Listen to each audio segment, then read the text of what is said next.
Now, among David Cameron's key pledges to voters, 30 hours a week free childcare for 3 and 4-year-olds. That's double the current 15 hours available. With us is Neil Leitch, Chief Executive of the Preschool Learning Alliance. That must be music to your ears. Well, you would think so, and I think from a parent's perspective, on the surface, it does sound like good news.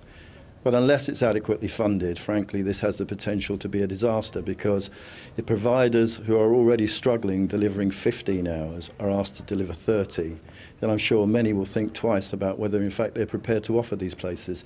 So as long as it has adequately funded, then we would support it. But the history says that we've had this rhetoric before, and it hasn't come to fruition. What would adequate funding be, as far as you're concerned? Well, to give you an example, we produced a report back in November of 2014, independent research, and it showed, in fact, at that particular point in time, on the 15 hours of free childcare, that there was an underfunding shortfall of about £206 million.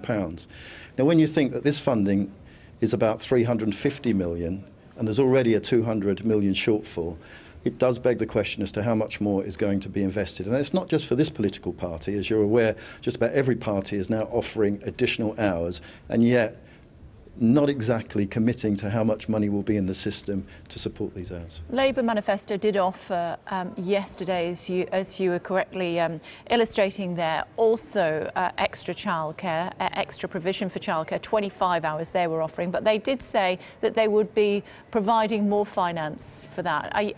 How does that make you feel? Do you feel, are you more likely to lean towards what Labour are suggesting, or is that not enough either?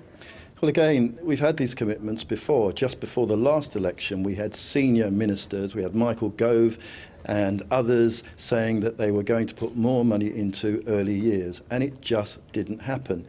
Just 4 months ago, I referred to that report. Interesting that a government minister said at that particular time it was a nonsense to suggest that there was inadequate funding within, if you like, the free entitlement. So how have we gone from just 4 months ago to today, all of a sudden, more money is going to come forward? I think it would have been better to have done the research, analysed what it's really going to cost to deliver these free childcare places before we got to, if you like, this pledge. What do you say to those, Mr. Leitch, who say, why on earth, if we haven't got children or our children are grown up now, should we, as in the form of taxes, contribute to make sure that people have got 30 hours of free childcare? They've chosen to have children.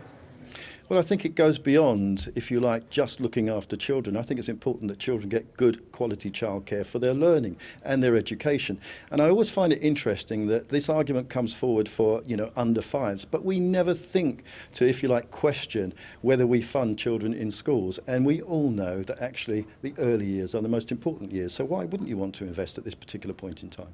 Good to talk to you. Thank you very much indeed for joining us on Sky News this afternoon. Thank you.